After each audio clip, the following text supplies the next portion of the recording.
Hello ನಮಸ್ತೆ. ಮತ್ತೆ ನಮ್ಮ ಕನ್ನಡ ಸೆಕ್ಸ್ ಎಜುಕೇಷನ್ ಚಾನಲ್ಗೆ ಸ್ವಾಗತ. ನಮ್ಮ ಚಾನಲಲ್ಲಿ ಸೆಕ್ಸ್ ಪ್ರಾಬ್ಲಮ್, ಸೆಕ್ಸಲ್ಲಾಗುವಂಥ ಇನ್ಫೆಕ್ಷನ್ಸ್ ಜೊತೆಗೆ ಇನ್ಫರ್ಟಿಲಿಟಿ ಕೌನ್ಸಿಲಿಂಗ್ ಬಗ್ಗೆ ಮಾಹಿತಿ ಇರುತ್ತೆ. ನಮ್ಮ ವಿಡಿಯೋನ ನೋಡಿ ಸಬ್ಸ್ಕ್ರೈಬ್ ಆಗಿ, ಲೈಕ್ ಮಾಡಿ ಮತ್ತು ಶೇರ್ ಮಾಡಿ. ಸಣ್ಣ ಪುಟ್ಟ ಡೌಟ್ ಇತ್ತು ಅಂದರೆ ಯೂಟ್ಯೂಬ್ ಕಮೆಂಟ್ ಸೆಕ್ಷನಲ್ಲಿ ಹಾಕಿ. ಕನ್ಸಲ್ಟೇಷನ್ ಬೇಕು ಅಂತ ಅಂದರೆ ಮೇಲ್ಗಡೆ ಮೆನ್ಷನ್ ಮಾಡಿರೋ ನಂಬರ್ಗೆ ವಾಟ್ಸಪ್ ಮಾಡಿ.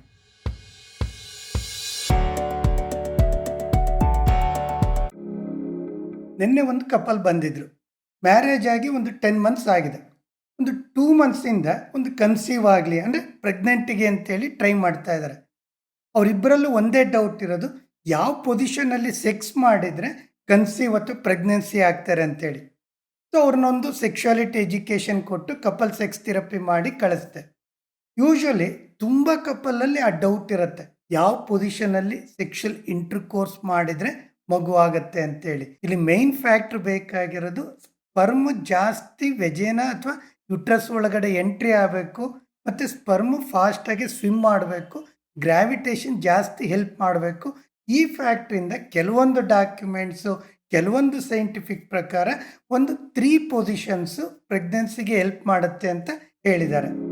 ಸೊ ಫಸ್ಟ್ ಪೊಸಿಷನ್ ಬಂದು ಮಿಷನರಿ ಪೊಸಿಷನ್ ಅಥವಾ ಕಾಮನ್ ಪೊಸಿಷನ್ ಅಥವಾ ಇಂಡಿಯನ್ ಪೊಸಿಷನ್ ಅಂತ ಹೇಳ್ತಾರೆ. ಇಲ್ಲಿ ವುಮನ್ ಕೆಳಗಡೆ ಇರೋಂಥದ್ದು, ಮೆನ್ನು ಮೇಲ್ಗಡೆ ಇರೋಂಥದ್ದು. ಇದ್ರ ಜೊತೆಗೆ ಒಂದು ವುಮನ್ ಪಾರ್ಟ್ನರಿಗೆ ಸೊಂಟಕ್ಕೆ ಒಂದು ಪಿಲ್ಲೋ ಅಂತ ಸಪೋರ್ಟ್ ಕೊಟ್ಟಾಗ ವೆಜೇನ ಮೇಲ್ಗಡೆ ಹೋಗುತ್ತೆ, ಪೆನಟ್ರೇಷನ್ ಇಂಟರ್ಕೋರ್ಸ್ನು ಈಸಿ ಆಗುತ್ತೆ, ಮತ್ತು ಸ್ಪರ್ಮು ಸ್ವಿಮ್ ಮಾಡಲಿಕ್ಕೆ ಹೆಲ್ಪ್ ಆಗುತ್ತೆ ಅಂತೇಳಿ. ಎರಡನೇ ಪೊಸಿಷನ್ ಬಂದು ರೇರ್ ಪೊಸಿಷನ್ ಅಥವಾ ಬ್ಯಾಕ್ ಪೊಸಿಷನ್ ಅಥವಾ ಡಾಗಿ ಪೊಸಿಷನ್ ಅಂತ ಹೇಳ್ತೀವಿ. ಈ ಪೊಸಿಷನಲ್ಲಿ ಏನಂದರೆ ಸ್ಪರ್ಮು ಜಾಸ್ತಿ ಅಮೌಂಟು ಯುಟ್ರಸ್ಸಿಗೆ ಎಂಟ್ರಿ ಆಗಲಿಕ್ಕೆ ಹೆಲ್ಪ್ ಆಗುತ್ತೆ, ಮತ್ತು ಸ್ಪರ್ಮ್ ಎಜಾಕ್ಯುಲೇಟ್ ಆಗಿದ್ದು ಸರ್ವಿಕ್ಸ್ ಅಥವಾ ಮೌತ್ ಆಫ್ ದ ಯುಟ್ರಸ್ಸಲ್ಲಿ ಬೀಳುತ್ತೆ. ಸೊ ಸ್ವಿಮ್ ಮಾಡಲಿಕ್ಕೆ ಈಸಿ ಆಗುತ್ತೆ. ಇದು ಒಳ್ಳೆ ಪೊಸಿಷನ್ ಅಂತೇಳಿ. ಮೂರನೇ ಪೊಸಿಷನ್ ಬಂದು ಕಾಟ್ ಆ್ಯಂಡ್ ಪೊಸಿಷನ್ ಅಂತ ಹೇಳ್ತೀವಲ್ಲ, ಒಂದು ಮಂಚದ ತುದಿಯಲ್ಲಿ ಮಾಡುವಂಥದ್ದು. ವುಮನ್ ಪಾರ್ಟ್ನರ್ಗೆ ಒಂದು ಸೊಂಟಕ್ಕೆ ಒಂದು ಪಿಲ್ಲೋ ಸಪೋರ್ಟ್ ಕೊಡೋದ್ರಿಂದ ಸೊ ಈಸಿಯಾಗಿ ಪೆನಟ್ರೇಷನ್ ಆಗುತ್ತೆ. ಜಾಸ್ತಿ ಸ್ಪರ್ಮ್ ಗ್ರಾವಿಟೇಷನ್ ಪ್ರಕಾರ ಜಾಸ್ತಿ ಸ್ಪರ್ಮು ಒಳಗಡೆ ಎಂಟ್ರಿ ಆಗಲಿಕ್ಕೆ ಹೆಲ್ಪ್ ಆಗುತ್ತೆ.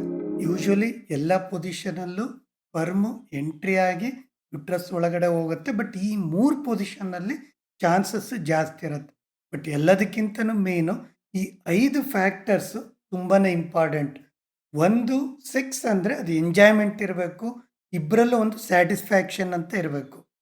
ಎರಡನೇದು ಫೋರ್ ಪ್ಲೇ, ಒಂದು ರೊಮ್ಯಾನ್ಸ್, ಟಚ್ಚು, ಕಿಸ್ಸು, ಕೇರ್ ಏನಿದೆ ಮಿನಿಮಮ್ 10 to 15 ಮಿನಿಟ್ಸ್ ಇದ್ದಾಗ ವೆಜೇನ ವೆಟ್ ಆಗತ್ತೆ, ಸ್ಪರ್ಮ್ ಸ್ವಿಮ್ ಮಾಡಲಿಕ್ಕೆ ಹೆಲ್ಪ್ ಆಗತ್ತೆ. ಮೂರನೇದು ಸ್ಪರ್ಮ್ ಕ್ವಾಲಿಟಿ, ಕ್ವಾಂಟಿಟಿ, ಮಾರ್ಫಾಲಜಿ ಇವೆಲ್ಲ ನಾರ್ಮಲ್ ಇದ್ದಾಗ ಚಾನ್ಸಸ್ಸು ಜಾಸ್ತಿ ಇರುತ್ತೆ. ನಾಲ್ಕನೇದು ಯುಟ್ರಸ್ ಇರ್ಬೋದು, ಎಗ್ ರಪ್ಚರ್ ಇರ್ಬೋದು. ಸೊ ಇವೆಲ್ಲ ತುಂಬಾ ಇಂಪಾರ್ಟೆಂಟ್ ಆಗುತ್ತೆ ವುಮನಲ್ಲಿ.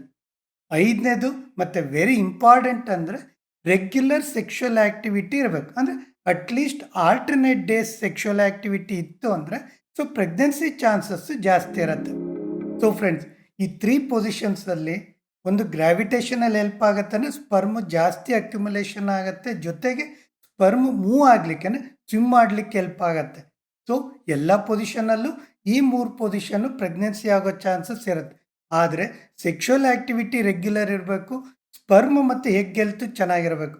ಇದು ಇವತ್ತಿನ ನಮ್ಮ ವಿಡಿಯೋ. ಇಲ್ಲಿ ತನಕ ನಮ್ಮ ವಿಡಿಯೋ ನೋಡಿದ್ದಕ್ಕೆ ತುಂಬ ವಂದನೆಗಳು.